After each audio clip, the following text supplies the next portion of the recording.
April 13. కాబట్టి మీరు భోజనం చేసినను పానం చేసినను మీరేమి చేసినను సమస్తమును దేవుని మహిమ కొరకు చేయుడి. కొరింథీలకు రాసిన మొదటి పత్రిక 10వ అధ్యాయం 31వ వచనం. క్రైస్తవ ప్రవర్తన యొక్క గొప్ప పరీక్షల్లో ఒకటి దానిలో దేవునికి మహిమ ఏమైనా ఉందా లేదా అనేది. చాలా తరచుగా మనం దానిలో ఏమైనా హాని ఉందా అనే ప్రశ్నతో మన ప్రవర్తనని పరీక్షిస్తాం. కానీ ప్రశ్న అది కాదు. మనం అడగవలసింది ఇదే: దానిలో దేవునికి ఏమైనా మహిమ ఉందా? ఏ కార్యంలోనైనా పాల్గొనడానికి ముందు మనం తల వంచి మనం చేయబోయే దానిలో ఆయనే మహిమపరచుకోనమని ప్రభువును అడగగలగాలి. దాని ద్వారా దేవుడు ఘనపరచబడలేకపోతే మనం దానిని చేయకుండా ఉండాలి. ఇతర మతాలు హాని లేని ప్రవర్తనతో సంతృప్తి చెందవచ్చు. క్రైస్తవ్యం కేవలం ప్రతికూలమైన దానిని దాటి స్పష్టంగా సానుకూలమైన దాని వైపు వెళ్తుంది. అందువల్ల కీత్ ఎల్ బ్రూక్స్ చెప్పినట్టుగా, మీరు ఒక విజయవంతమైన క్రైస్తవునిగా ఉండాలనుకుంటే ఆయా విషయాల్లో ఉన్న హానిని వెతకడం మానేసి మంచిని వెతకడం ప్రారంభించండి. మీ జీవితం సంతోషంగా ఉండాలని మీరు కోరుకుంటే దానిలో ఉన్న హానిని కాక మంచిని అడిగే వారి మధ్య మీ జీవితాన్ని గడపండి. విషయాలు వాటంతటవే హాని చేయనివిగా ఉండవచ్చు.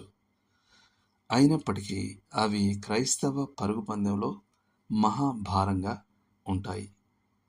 1500 మీటర్ల పరుగు పందెంలో ఒక ఒలింపిక్ పరుగు పందెం వీరుడు బంగాళాదుంపల బస్తాను మోయకూడదని ఏ చట్టమూ లేదు. అతను ఆ దుంపల్ని మోయగలడు, కానీ పందెంలో గెలవలేడు. క్రైస్తవుని విషయంలో కూడా అంతే. ఆయా విషయాలు హాని చేయనివిగా ఉండవచ్చు, అయినప్పటికీ ఆటంకంగా ఉంటాయి. కానీ సాధారణంగా మనం దానిలో హాని ఏమైనా ఉందా అని అడిగినప్పుడు మన ప్రశ్న దాగిన ఒక సందేహాన్ని బయటపెడుతుంది. ప్రార్థన, బైబిల్ అధ్యయనం, ఆరాధన, సాక్ష్యం మరియు మన అనుదిన పని వంటి పైకి న్యాయమైనవిగా కనిపించే కార్యకలాపాల గురించి మనం అలా అడగం. యాదృచ్ఛికంగా ఏ గౌరవప్రదమైన పనైనా దేవుని మహిమ కొరకు చేయవచ్చు. సందేహం వచ్చినప్పుడల్లా మనం జాన్ వెస్లీ తల్లి నుండి వచ్చిన ఈ సలహాను పాటించవచ్చు. మీరు ఒక ఆనందం యొక్క చట్టబద్ధతను నిర్ణయించాలనుకుంటే ఈ నియమాన్ని పాటించండి.